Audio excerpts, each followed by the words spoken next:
Lady super star Nayanthara భర్త విఘ్నేష్ శివన్ దాదాపు ఏడాది విరామం తరువాత దర్శకత్వం వహిస్తున్న చిత్రం ఎల్ఐసి లవ్ ఇన్సూరెన్స్ కార్పొరేషన్.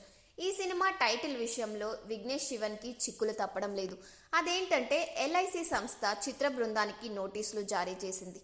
తమ సంస్థకు ప్రజలలో మంచి పేరు ఉందని, సినిమా కోసం ఈ టైటిల్ ని ఉపయోగిస్తే వారి సంస్థ ప్రతిష్టకు భంగం కలిగే అవకాశం ఉందని తెలియజేసింది.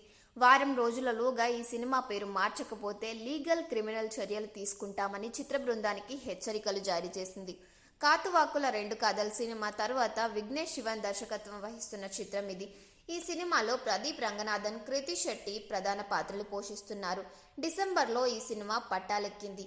పూజా కార్యక్రమం అనంతరం టైటిల్ ని అనౌన్స్ చేయగా కోలీవుడ్ దర్శకుడు, సంగీత దర్శకుడైన కుమారన్ అభ్యంతరం వ్యక్తం చేశారు. 8 ఏళ్ల క్రితమే తాను ఎల్ఐసి టైటిల్ ని రిజిస్ట్రేషన్ చేయించుకున్నానని, ఆ పేరుపై పూర్తి హక్కులు తనకే ఉన్నాయని అన్నారు. టైటిల్ తొలగించకపోతే చట్టపరమైన చర్యలు తీసుకుంటానని హెచ్చరించిన విషయం తెలిసిందే. ఇక ఇప్పుడు ఎల్ఐసి సంస్థ నుంచి కూడా నోటీసులు అందుకున్నాడు విఘ్నేష్ శివన్.